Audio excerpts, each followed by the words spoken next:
여러분, 성공이란 무엇일까요? 세상은 이렇게 말합니다. 내가 높아지고 내가 잘 나가게 되고 내가 주인공이 되는 거. 근데 성경은 뭐라고 말하고 있을까요? 하나님의 크심 앞에 나의 작음을 보는 것, 곧 하나님과의 나의 갭을 보는 것, 이 갭을 채우는 것이 십자가거든요.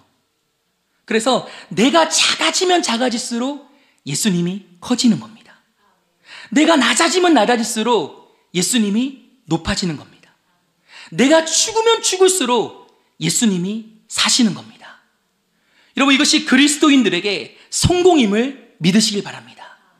다른 게 아니라는 거예요. 누군가 우리를 향해 당신 왜 사십니까? 라고 묻는다면 예수님을 보여주기 위해서. 여러분, 이것이 우리에게 있어서 성공임을 믿으시길 바랍니다. 여러분, 오늘 본문 말씀에도 보면 성공한 사람이 등장합니다. 바로 세례 요한입니다. 세례 요한은 예수님의 사역을 준비했습니다. 예수님을 보여주기 위해 살았습니다. 한마디로 길잡이 인생이었다라는 거예요. 여러분, 사람은 누구나 주인공이고 싶어 합니다. 그래서 조연을 싫어합니다. 어떻게든 나 자신을 뽐내려고 합니다. 여러분, 그렇지 않습니까?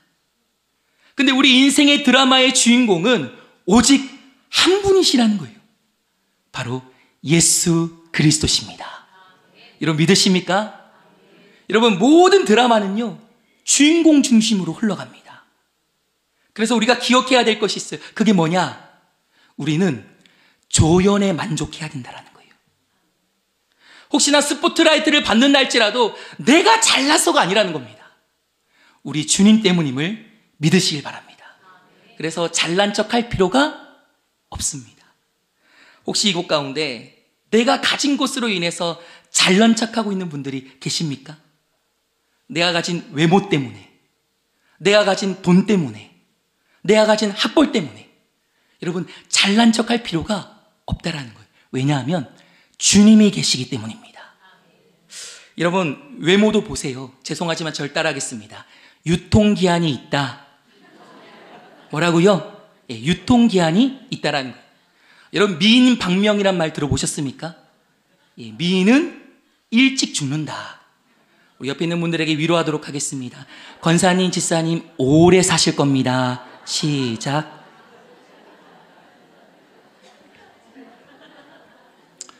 여러분, 돈은 어떻습니까? 돈도요, 사실 좀 없어도 됩니다. 왜냐하면 빌리면 되기 때문입니다. 은행 다 있잖아요, 그쵸? 제가 살아보니까 빚이 많으면 신앙이 깊어집니다. 우리가 종말론적으로 살아갈 수 있거든요. 마라나타 주 예수여 어서 오시옵소서. 사실 이것도 잘난 척할 필요가 없다라는 거예요. 이런 공부도 마찬가지입니다. 공부 잘하는 사람이 많습니까? 못하는 사람들이 많습니까? 못하는 사람들이 많아요. 되게 부모님들이 아이들 성적표 보면서 깜짝 놀랄 때가 있거든요. 왜냐하면 지난날 내가 받았던 거와 너무 똑같기 때문입니다. 피는 못 속인다는 거예요. 제가 한번 물어볼게요. 혹시 이곳 가운데 지금 많은 분들이 앉아 계시는데 나는 학창시절 전교 30등 안에 들어본 적 있다. 손 한번 들어볼까요? 실수로나 한 번이라도 전교 30등 안에 들어본 적 있다. 아, 좀 있네요. 우와. 자, 손 좀 내려보시고요. 그러면 나는 전교 20등 안에 들어본 적 있다. 손. 아, 예. 나는 아니고 이 사람이라고요? 여러분, 공부 잘하는 사람들이 이렇게 눈치가 없습니다. 지금은 손들 타이밍이 아니잖아요. 그쵸? 잘난 척하면 안 된다. 이게 핵심인데, 여러분, 내가 가진 그 무엇으로 잘난 척할 필요 없다라는 거예요. 또 반면에 내가 가진 그 무엇으로 위축될 필요도 없다라는 거예요. 왜냐하면 우리 주님이 계시기 때문입니다. 여러분, 정말 아멘이십니까? 우리 옆에 있는 분들에게 이렇게 고백하겠습니다. 주님이 계십니다. 여러분, 오늘 본문 말씀에 보면 세례 요한을 봅시다. 세례 요한은 가장 잘 나갔을 때에, 그의 인기가 절정이었을 때에, 모두가 그를 받들어 주었을 때에 그는 광야에 외치는 소리로 주의 길을 예배했습니다. 여러분 보세요. 장소가 어디라고요? 도시가 아니라는 거예요. 광야라는 거예요. 여러분, 광야는 오고 가다가 걸리는 공간이 아닙니다. 의도적으로 찾아가야 되는 공간입니다. 척박한 땅이라는 거예요. 그러나 세례 요한은 그곳에서도 주님의 길을 예배했습니다. 여러분, 저는 이게 너무나도 멋진 거예요. 근데 여러분, 그거 아십니까? 세례 요한은요, 예수님보다 먼저 태어났습니다. 그럼 누가 형일까요? 예, 세례 요한이 형입니다. 사역도 먼저 시작했어요. 그리고 대중들의 인기를 온몸으로 다 받았습니다. 여러분, 여기서 인기는 단순히 세속적인 인기가 아닙니다. 정말로 사람들이 존경해서 온 마음으로 받들어줬던 인기라는 거예요. 많은 사람들이 그에게로 나와 세례를 받고 회개를 하고 가르침을 받았습니다. 심지어 세례 요한을 사람들이 그토록 기다려온 메시아라고 생각할 정도였습니다. 실제로 사람들이 부축입니다. 나의 메시아가 되어주세요. 수용만 해주세요. 우리에게는 당신과 같은 메시아가 필요합니다. 그 세례 요한이 사인만 하면, 승인만 하면, 도장만 쾅 찍으면 정말로 메시아가 될 수 있었던 상황이었다는 거예요. 그러나 세례 요한은 틈이 없었습니다. 그의 인식은 분명했습니다. 그는 뭐라고 말하고 있습니까? 요한복음 1장 23절 말씀입니다. 한번 띄워주시겠습니까? 요한복음 1장 23절 말씀 함께 읽겠습니다. 시작. 이르되 나는 선지자 이사야 말과 같이 주의 길을 곧게 하라고 광야에서 외치는 자의 소리로라 하니라. 아멘. 여러분, 볼펜이 있는 분들은 이 소리에 동그라미를 하시길 바랍니다. 여러분, 저는 성경을 읽으면서 이게 이해가 안 된다는 거예요. 왜 하필 소리일까요? 소리. 당시 세례 요한의 명성으로 보자면 번뜩이는 번개라든지 울리는 천둥이라든지 흔들리는 지진이라든지, 아니 이렇게 표현하는 것이 맞지 않습니까? 근데 고작 소리라는 거예요. 여러분, 이게 의미하는 바가 무엇일까요? 소리는요, 실체가 없습니다. 시간이 지나면 사라집니다. 한번 해볼까요? 죄송합니다. 저만 하는 겁니다.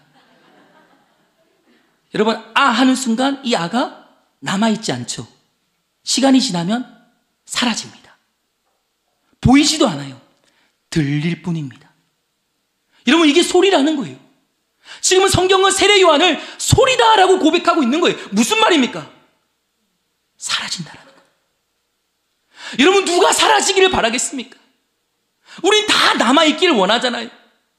레전드가 되기를 원하잖아요. 다 보여주기를 원하잖아요. 그게 인간의 본성이잖아요. 근데 세례 요한은요, 자신이 분명히 선을 긋고 있다는 거예요. 나는 소리다. 요한복음 3장 28절은 이렇게까지 말씀하고 있습니다. 나는 그리스도가 아니요. 그 모든 인기를 예수님께로 다 돌리고 자신은 무대 뒤편 소리로 사라지고 있다는 거예요. 여러분, 세례 요한 참 멋지지 않습니까? 근데 여러분, 지금부터 문제가 일어납니다. 그 문제가 뭐냐? 이 모든 모습을 지켜보고 있던 세례 요한의 제자들이 속상한 거예요. 당시 많은 사람들이 세례 요한을 따랐습니다. 근데 예수님이 등장하면서부터 그 많은 사람들이 예수님을 따르기 시작하더라는 거예요. 이 세례 요한의 제자들이 고자질을 합니다. 선생님이 세례를 베풀었던 그 사람 있지 않습니까? 최근에 사역을 시작하게 됐습니다. 근데 우리 쪽의 사람들이 그쪽으로 다 옮겨가고 있습니다. 여러분, 이게 무슨 상황이냐면 쉽게 설명해서 세례 요한의 교회를 다녔던 성도님들이 예수님의 교회로 옮겨간 거예요. 속상하잖아요. 이에 세례 요한이 이렇게 말합니다. 요한복음 3장 29절 말씀인데 한번 띄워주시면 감사하겠습니다. 함께 읽겠습니다. 시작.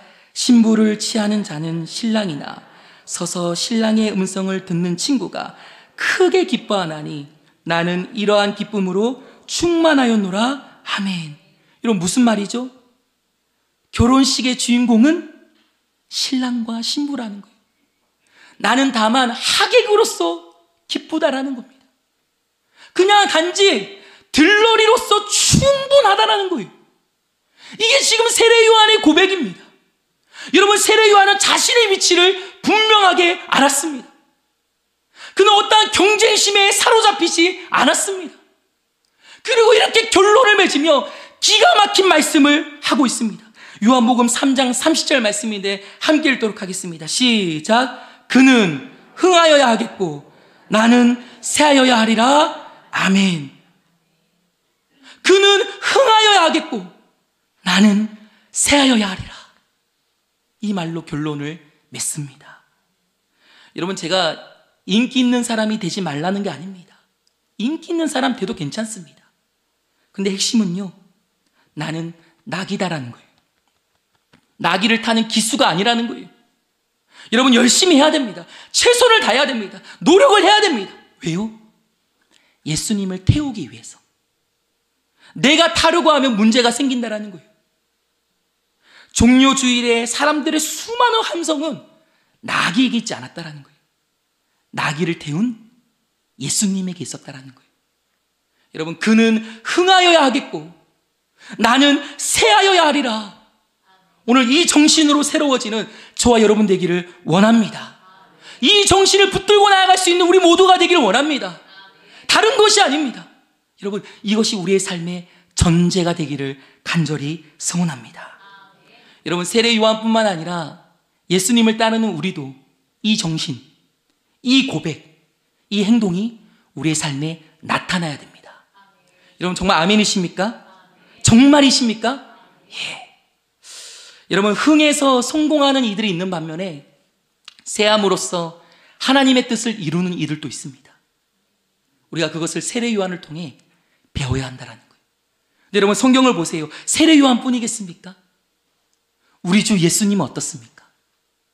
우리 주 예수님도 세하심으로써 하나님의 뜻을 이루셨다는 거예요. 빌립보서 2장 7절 말씀에 보면 예수님을 종으로 고백하고 있습니다.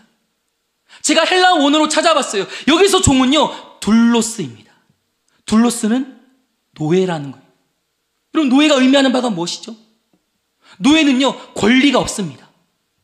자유도 없습니다. 자기 주장도 없습니다. 더 나아가서 살고 죽는 거 다 내 맘대로 할 수 없습니다. 심지어 이 당시 둘로스는요, 자식을 놓으면 내 자식이 아닙니다. 주인의 소유가 되는 거예요. 이게 바로 둘로스의 위치라는 거예요. 근데 여러분 보세요. 지금 예수님이 둘로스의 위치로 자신을 두고 있다는 거예요. 이게 무슨 말입니까? 죽기까지 복종하심으로 자기는 쇠하여 지셨다는 겁니다.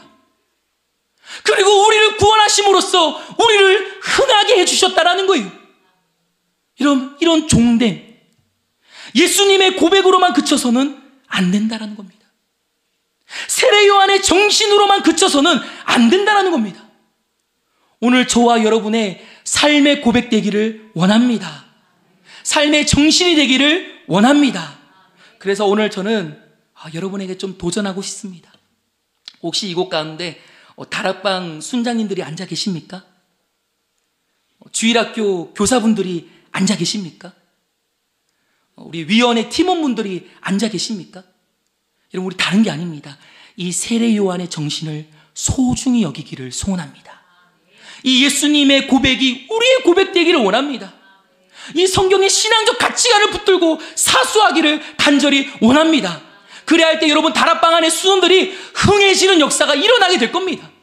뿐만 아닙니다. 주일학교의 다음 세대들이 흥해지는 역사 또한 일어나게 될 겁니다. 우리의 팀원들을 통하여서 이 교회 안뿐만 아니라 교회 밖 모든 이웃들도 흥하는 역사 일어나게 될 줄 믿습니다. 여러분, 다른 게 아닙니다. 지금부터라도 나는 쇠하여야 지고 너는 흥하게 되는 이 정신을 소중히 여기기를 간절히 원합니다. 여러분, 이게 기독교지 않습니까? 이게 기독교 신앙의 요체라는 거예요. 기독교 신앙의 요체는 예배만 뜨겁게 드리고 또 신령한 은사를 경험하고 나 홀로만 충만해지는 거, 이거 아니라는 겁니다. 기독교 신앙의 요체는 무엇이냐? 여러분, 잘 들으셔야 됩니다. 우리가 다른 사람을 대하는 모습을 통해서 드러납니다. 이게 객관적으로 드러난다라는 거예요. 우리의 증표가 된다라는 거예요. 우리의 주소라는 거예요. 성경을 아무리 많이 읽는다 할지라도, 기도를 아무리 오래 한다 할지라도, 내가 교회를 10년, 20년 다녔다 할지라도 다른 사람을 대하는 모습에 함부로가 들어간다면 그건 기독교 신앙의 요체를 잘 모르는 겁니다. 여러분, 기독교 신앙의 요체는 우리 주변을 보면 알 수 있습니다. 여러분, 이것이 예수 믿는 맛이요 우리 신앙의 핵심임을 믿으시길 바랍니다. 마지막 한 이야기만 하고 마치도록 하겠습니다. 제가 최근 코로나 확진으로 인해서 거의 2, 3주 동안 너무 힘들었습니다. 주일 3부 예배 때도 막 다리가 후들후들 떨리는데요, 가만히 서 있는 것도 너무 힘든 거예요. 그런 저를 누가 보셨는지 식사 대접을 하고 싶다고 나오시라는 거예요. 그래서 제가 나갔더니 저 파주에 가서 소고기를 이렇게 부위별로 누가 사주셨어요. 예, 그래서 그걸 다 직접 구워주셔서 제 앞자리에 두신 거예요. 아멘. 너무 감동이었습니다. 근데 이제 거기서 끝나지 않고 저한테 이제 커피 맛을 보여주고 싶다며 저 헤이리 마을까지 가서 이제 커피를 사주셨어요. 여러분, 작은 잔에 그 커피 나오는 거 아시죠? 예. 그거를 보면 이제 맛을 알 수 있다는 거예요. 근데 문제는 뭐냐면 저는 커피 맛을 모른다라는 거예요. 근데 더 큰 문제가 일어났어요. 그게 뭐냐면 커피 맛도 모르는데 자꾸 물어보시는 거예요. 목사님, 쓴맛이 납니까? 신맛이 납니까? 짠맛이 납니까? 근데 더 큰 문제는 뭐냐면 향은 뭐냐는 거예요. 향. 고소한 향이 나지 않냐는 거예요. 그러니까 제가 아무리 향을 맡아도 고소한 향이 안 나는 거예요. 그냥 한약 냄새만 나는 거예요. 그래서 제가 솔직하게 말했습니다. 한약 먹는 것 같습니다. 그랬더니 그 집사님 안색이 딱 변하시더니 막 저한테 화를 내시는 거예요. 어떻게 목사님에 대해서 커피 맛도 모를 수 있냐고. 이게 지금 이 맛이 나야 되는데 왜 안 나냐고. 그래서 호되게 혼만 나고 왔습니다.